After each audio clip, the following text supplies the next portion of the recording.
آپ ذرا تاریخیں اٹھا کر کے پڑھو تو دیکھو، حضرت عائشہ صدیقہ رضی اللہ تعالی عنہا سے سوال کیا گیا کہ سرکار کو اپنے سارے گھر والوں میں سب سے زیادہ کس سے محبت تھی؟ تو حضرت عائشہ صدیقہ فرماتی ہیں کہ سارے گھر والوں میں سرکار کو سب سے زیادہ محبت فاطمہ سے تھی۔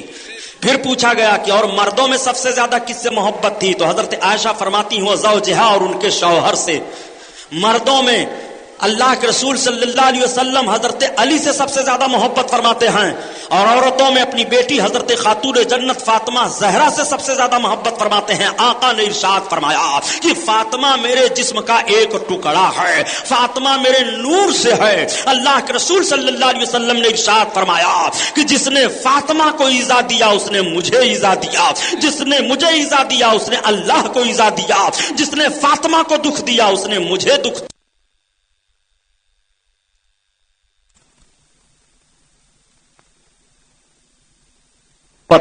اللہ کے حبیب ارشاد فرماتے ہیں یہ میری بیٹی ہے جس نے میری بیٹی کو ناراض کر دیا اس نے مجھے ناراض کر دیا، جس نے میری بیٹی سے بغض کیا اس نے مجھ سے بغض کیا، جس نے فاطمہ سے محبت کی اس نے مجھ سے محبت کی۔ آقا فرماتے ہیں فاطمہ سیدۃ النساء العالمین، فاطمہ تمام دنیا کی عورتوں کی سردار ہیں۔ میری بیٹی فاطمہ سیدۃ النساء الجنہ، میری بیٹی تمام جنتی عورتوں کی سردارہ ہے۔ اللہ کے رسول صلی اللہ علیہ وسلم نے اپنی بیٹی حضرت فاطمہ زہرا کو تمام جنتی عورتوں کا سردار قرار دیا ہے۔ میرے آقا صلی اللہ علیہ وسلم نے اپنی بیٹی حضرت خاتون جنت فاطمہ زہرا کو تمام عورتوں میں دنیا کی سردارہ اقرار ارشاد فرمایا ہے۔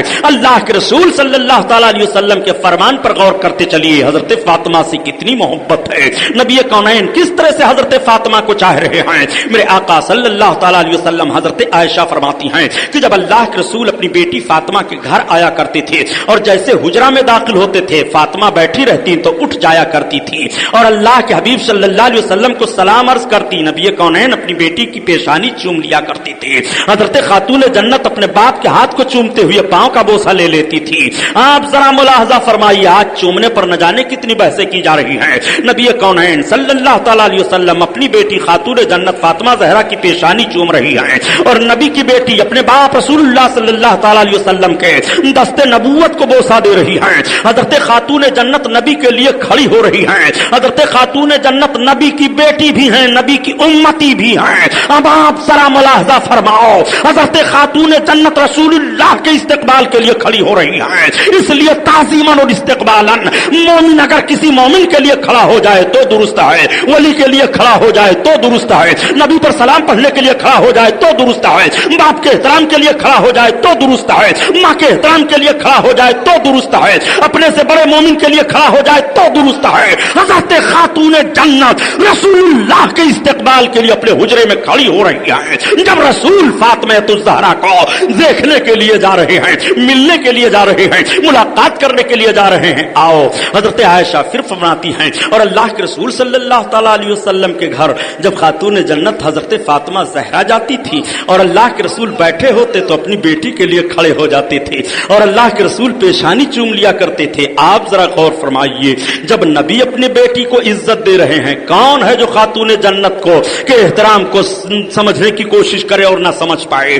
رسول کونین صلی اللہ علیہ وسلم اپنے بیٹی کی تعظیم کر رہے ہیں تو رسول کے بیٹی کی تعظیم کی جائے گی، رسول اللہ کی بیٹی سے جو نسلیں چلی ہیں ان کی تعظیم کی جائے گی۔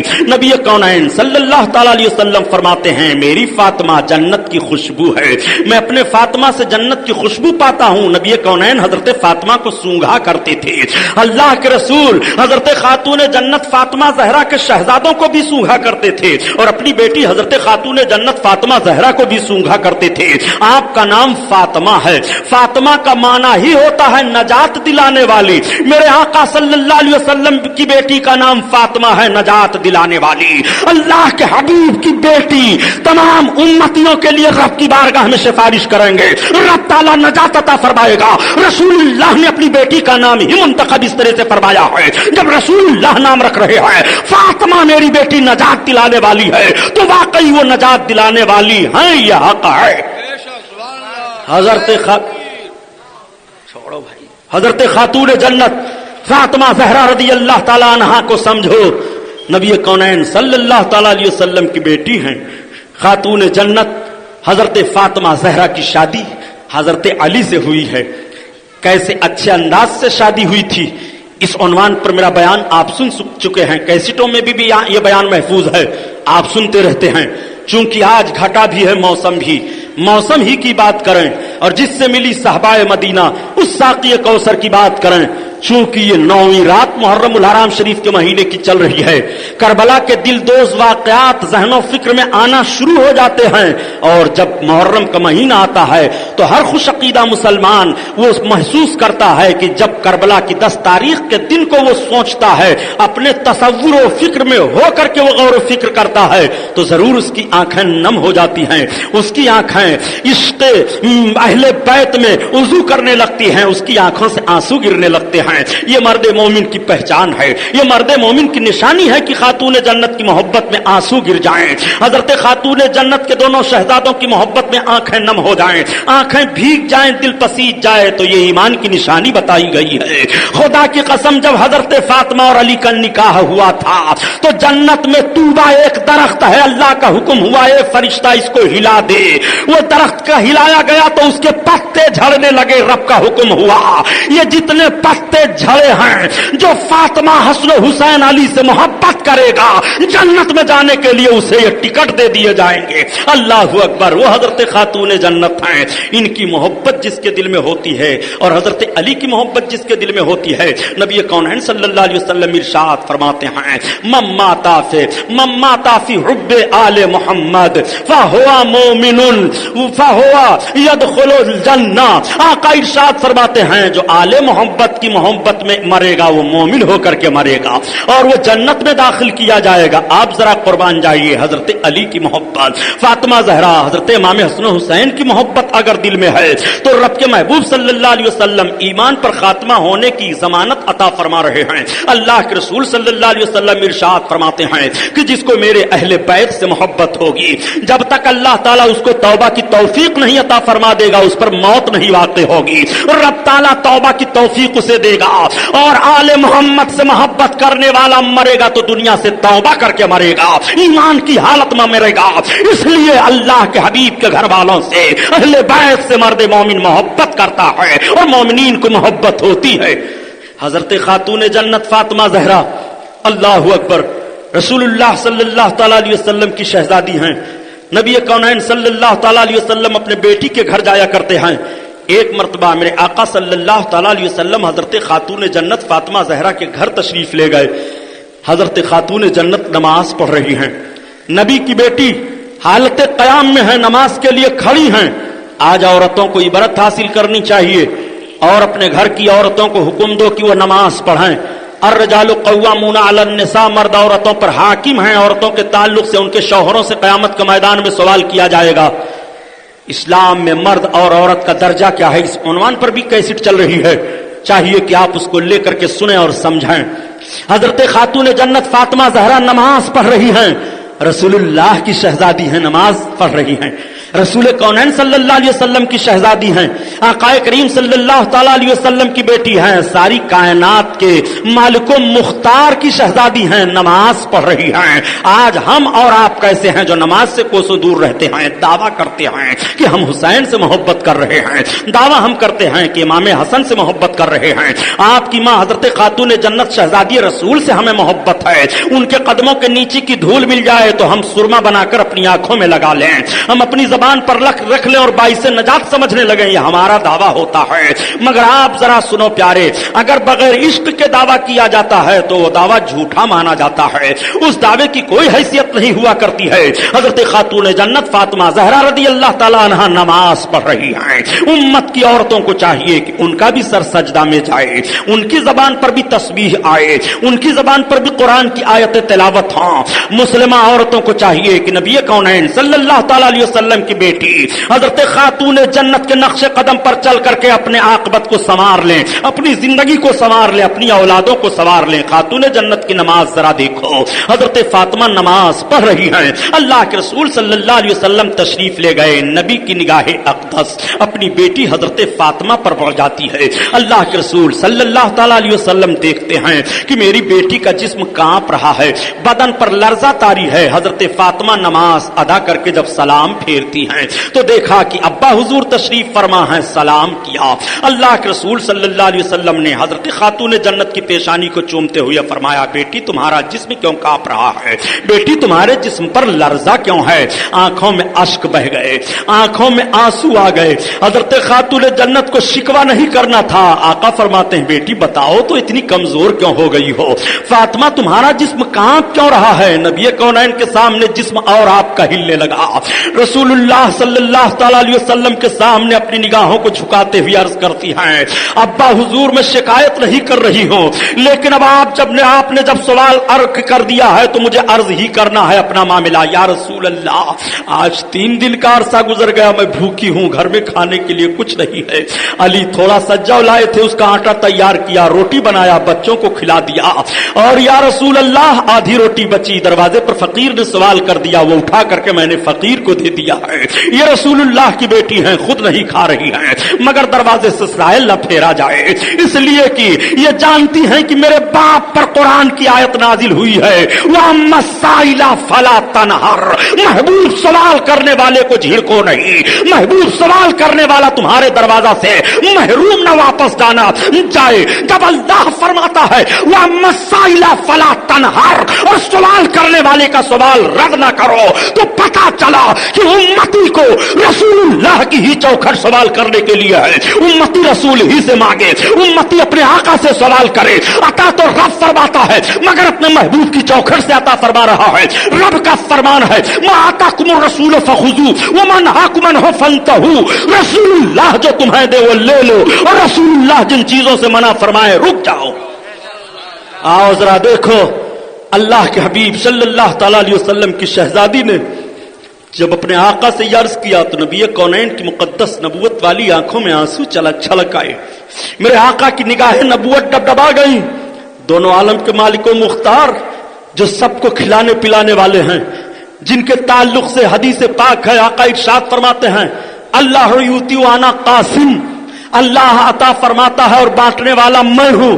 اسی لیے تو اعلیٰ حضرت عظیم البرکت فرماتے ہیں کہ خلق کے حاکم ہو تم اور رزق کے قاسم ہو تم، جو ملا تم سے ملا تم پہ کرو درود، کرو درود۔ اللہ اللہ، آقا کریم صلی اللہ تعالی علیہ وسلم کے دست نبوت اٹھ گئے رب کی بارگاہ میں۔ آقا دعا مانگتے ہیں، یا الہی میری فاطمہ کو اب بھوک نہ ستائے۔ نبی کی دعا قبول ہو جاتی ہے، اور حضرت خاتون جنت فاطمہ زہرا اسی تاریخ سے کبھی بھی بھوک کے شکوے میں نہیں آتی ہیں، اور نہ ان کو بھوک کا احساس ہوتا ہے۔ وہ حضرت خاتون جنت فاطمہ زہرا ہیں جس کے بھوک کی دعا نبی کونین مانگ رہے ہیں۔ اپنی بیٹی سے کتنی محبت ہے رسول اللہ صلی اللہ تعالی علیہ وسلم کو۔ میرے آقا مدینہ طیبہ میں تشریف فرما ہیں، ابتدائی اسلام کا وقت ہے۔